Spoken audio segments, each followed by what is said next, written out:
आज के इस वीडियो में हम एक्सप्लोर कर रहे होंगे ओपन एआई चैट जीपीटी और साथ के साथ माइक्रोसॉफ्ट को-पायलट के बारे में। ये दोनों ही एआई टेक्नोलॉजी हैं जो कि इस इंटेंट के साथ डेवलप किया गया कि यूजर का जो एक्टिविटी है उसको एफिशिएंट बनाया जाए, उसको फास्टर बनाया जाए। दोनों का पर्सपेक्टिव, काम करने का अप्रोच सिमिलर दिख रहे होंगे, लेकिन वो दोनों सिमिलर नहीं हैं। दोनों में बहुत डिफरेंस है। यही आज के वीडियो में एक्सप्लोर कर रहा हूं। आपको तो याद ही होगा 2022 में अचानक सुलगी हुई एक चिंगारी जिसने चैट जीपीटी को जन्म दिया। चैट जीपीटी में ये जो जीपीटी है that is a generative pre trained transformer, जो कि एक नेचुरल लैंग्वेज प्रोसेसिंग है, जो कि मशीन लर्निंग, डीप लर्निंग और नेचुरल लैंग्वेज प्रोसेसिंग यूज करता है आपके जो कन्वर्सेशन आप कर रहे होते हैं उसको रिस्पॉन्ड करने के लिए। अगर आप बारीकी से और गहराई में जाके देखें तो ये जो एआई टेक्नोलॉजी है चैट जीपीटी, ये बिल्कुल ही ह्यूमन कन्वर्सेशन होता है ना, उसको ध्यान में रख के बनाया गया है। बिल्कुल ये चैट बॉट की तरह काम करता है। जब भी आप इसे कोई क्वेश्चन या प्रॉम्प्ट देते हैं, पता है क्या करता है? ये मशीन लर्निंग एल्गोरिथम को यूज करता है, जिससे क्या कि ये जो कन्वर्सेशन है उसके कॉन्टेक्स्ट को समझ सके। मतलब ये एक पैटर्न को फॉलो करता है। याद है आपको माइक्रोसॉफ्ट ऑफिस 2013 जिसमें आपने फ्लैश फिल यूज किया होगा, वो भी एक पैटर्न को फॉलो करता है, वो भी एआई टूल ही है, याद रहे। तो जितने अच्छे से आप प्रॉम्प्ट लिख सकते हैं, मतलब अपने बातों को सामने वाले मशीन लर्निंग को समझा सकते हैं, उतना ही बेहतर और प्रिसाइज आप आंसर सामने वाले से एक्सपेक्ट कर सकते हैं। इसलिए प्रॉम्प्टिंग करना इसमें बहुत इंपॉर्टेंट रोल प्ले करता है। तो इस चैट जीपीटी से हम लोग क्या क्या उम्मीद कर सकते हैं? आज मुझे एक कवर लेटर लिखना है, मेरे पास या तो खुद से टाइम नहीं है उतना, या मुझे उतना अच्छा कवर लेटर लिखना नहीं आता। कोई प्रॉब्लम नहीं है, चैट जीपीटी है ना। साथ के साथ ईमेलिंग, कॉन्टेक्स्ट में समझ नहीं पाता हूं, सामने वाले ने पूछा क्या था या मुझे रिस्पॉन्ड क्या करना है, आइडिया तो है, इसे दो ना, ये आपको रिप्लाई उसी प्रिसाइज अंदाज में देगा, आप मेल सेंड कर दो ना। कोई लिस्ट क्रिएशन करना है, समराइजेशन करना है, स्टोरी टेलिंग करनी है, मुझे स्टोरी का सिर्फ ब्रीफ बताना है, डिटेल आपके सामने तुरंत हाजिर, वो भी step by step in sequence. कहीं से कोड कॉपी कर लिया, उस कोड को रन भी कर दिया, लेकिन उस कोड को ऑप्टिमाइज करना चाहता हूं, जो इतना बड़ा कोड है उसको इतने में लिख देना चाहता हूं, मुझे आइडिया नहीं लग रहा है। कोई बात नहीं, चैट जीपीटी है ना, उसे आप बताओ कि ये जो कोड है ना इसको और छोटा करके दे दो, सेकंड के अंदर आपके सामने वो कोड छोटा होके हाजिर हो जाए। बहुत ही शौक है कि कुछ पोएम खुद का, लिरिक्स लिखूं खुद का, तो उसके लिए हेल्पर है ना चैट जीपीटी। हेल्पर क्या, पूरा का पूरा ट्रांसफॉर्मर है ना आपके पास चैट जीपीटी, बहुत हेल्प कर देगा। मतलब इस चैट जीपीटी को अगर मैं समराइज करने की कोशिश करूं तो रिज्यूमे बनाने से,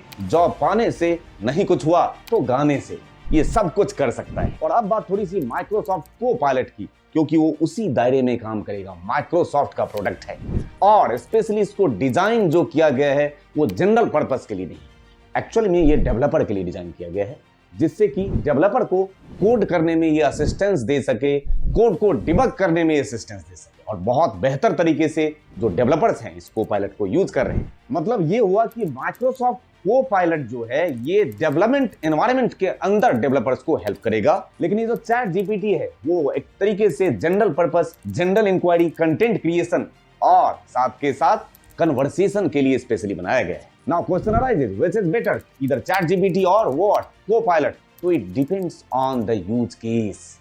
दोनों का पर्पस अलग अलग है। को-पायलट बहुत ही बढ़िया है किसके लिए? सॉफ्टवेयर डेवलपमेंट, प्रोग्रामिंग में अगर आपको असिस्टेंस चाहिए उसके लिए, और चैट जीपीटी आप जानते ही हैं कंटेंट क्रिएशन, जनरल कन्वर्सेशन अगर आपको करना हो, चैट जीपीटी है ना। क्या चैट जीपीटी को भी को-पायलट के तरह ही डायरेक्टली किसी आईडीज के साथ या किसी एप्लीकेशन के साथ इंटीग्रेट किया जा सकता है? आंसर है हाँ। क्यों?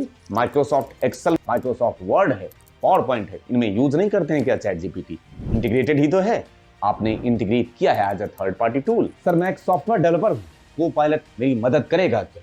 बिल्कुल करेगा। कोडिंग करने में फंसे हुए हैं, असिस्टेंस चाहिए, को-पायलट है ना। कोड को लिखना नहीं लिखवाना है, रिव्यू करना है, डिबग करना है ना को-पायलट, इसी से मदद करवाओ। सर मैं कंटेंट राइटर हूँ, वेट, चैट जीपीटी के थ्रू आइडियल जो ब्रेन स्टॉर्मिंग आइडियाज होता है वो बताने में मदद करता हूँ, और साथ ही इस चैट जीपीटी के थ्रू आपकी जो राइटिंग है ना वो भी इंप्रूवमेंट करवाता हूँ। मैं एक डेटा एनालिस्ट हूँ, मेरे वर्क फ्लो को एनहांस करने में कौन सी टूल मदद करेगा? दोनों ही मदद करेगा। ये जो को-पायलट है ये प्रोग्रामिंग असिस्टेंस देगा, पाइथन की स्क्रिप्टिंग लिखने में है ना को-पायलट मदद करने के लिए, और साथ के साथ ये जो चैट जीपीटी है वो आपको एक्सप्लोर करने में मदद करेगा, कैसे रिपोर्ट जनरेट करना है उसके कॉन्सेप्चुअल पार्ट में मदद करेगा चैट जीपीटी। मैं तो प्रोजेक्ट मैनेजर हूँ, क्या मेरी भी मदद कर सकता है ये चैट जीपीटी और Copilot? Answer project planning sir, project management sir, emailing sir, drafting sir, सारे के सारे मदद करने के लिए बैठे तो हैं दोनों सर। मतलब मेरी बात समझ में आ रही है? चाहे आप वेब डेवलपर हैं, ग्राफिक डिजाइनर हैं, लॉ फर्म में बैठ के कुछ काम कर रहे हैं, आपको कोई ना कोई रूप में ये दोनों ही टूल बहुत बेहतर तरीके से मदद कर रहा होगा। अब इस डेटा एनालिसिस से भी बिल्कुल अलग हटके बात कर सकते हैं। चैट जीपीटी को अगर मैं देखूं तो क्या ये मेडिकल प्रोफेशनल या जो एंटरप्रेन्योर है उनको भी हेल्प कर सकता है क्या? आंसर, मेडिकल प्रोफेशन में अगर मुझे ड्राफ्टिंग करना है पेशेंट इंफॉर्मेशन का, मदद कर देगा। साथ ही अगर मुझे एक्सप्लेन करना है बिल्कुल लेमन लैंग्वेज में किसी मेडिकल कंडीशन को, बहुत ही आसानी से ये आपकी मदद कर सकता है। अब अगर एंटरप्रेन्योर्स की बात की जाए तो चैट जीपीटी और को-पायलट दोनों ही बहुत अच्छे से आपकी मदद कर सकते हैं। आप सोचिए, मुझे बिजनेस प्लानिंग करना है, मार्केटिंग स्ट्रेटजी कुछ बनानी है, ईमेल कम्युनिकेशन करना है ना चैट जीपीटी। साथ के साथ कोडिंग असिस्टेंस में को-पायलट का रोल कहाँ आ जाएगा जब आपको कोई टेक प्रोडक्ट्स बनाने हैं, तो है ना को-पायलट आपकी बहुत मदद कर रहा होगा। कुल मिला के एक सारथी के तौर पे दोनों ही साथ साथ चलने वाले को-पायलट और चैट जीपीटी एआई टूल्स बहुत ही एफिशिएंट वे में टास्क को एनहांस करने में बहुत मदद कर रहा होगा। ये सबसे इंपॉर्टेंट और कंक्लूजन की बात है। तो मैं सिर्फ आपसे इतना कहना चाहता हूं कि अभी जो आपका काम करने का स्टाइल है, उस स्टाइल को अब बदलने की जरूरत है। अपने साथ सारथी को इन्वॉल्व करने की जरूरत है, जिससे कि मैं सारा काम अपने सर पे ना लेके घूमूं, कुछ तो ट्रांसफर करूं कि ये वाला हिस्सा तू कंप्लीट कर, मैं कुछ और सोचता हूं। मतलब आप इन एआई टूल्स को धीरे धीरे अपने काम करने में, डेली लाइफ में अगर इन्वॉल्व कर रहे होंगे तो आपके काम करने की प्रोडक्टिविटी और बहुत ज्यादा एनहांस होगी। तो जैसा कि मैंने आपसे हमेशा कहा है कि ये जो लर्निंग है ये नेवर एंडिंग प्रोसेस है जनाब। जैसे जैसे आप जिंदगी में बहुत सारे लेटेस्ट चीजें सीखते जाएंगे, अपने आप को खुद कल से बेहतर देखते जाएंगे। और वो जो डर जैसी चीज बनी है जिंदगी में कि पता नहीं मेरा 2 साल 4 साल 5 साल के बाद क्या होगा, वो डर को डराने की भी हिम्मत अपने आप आपके अंदर आती जाएगी। तो इस डर जैसी चीज को मिटाने के लिए ये सारे नए नए टूल्स और टेक्नोलॉजी आपको अडॉप्ट करना ही होगा, इसमें कोई भी दो राय नहीं।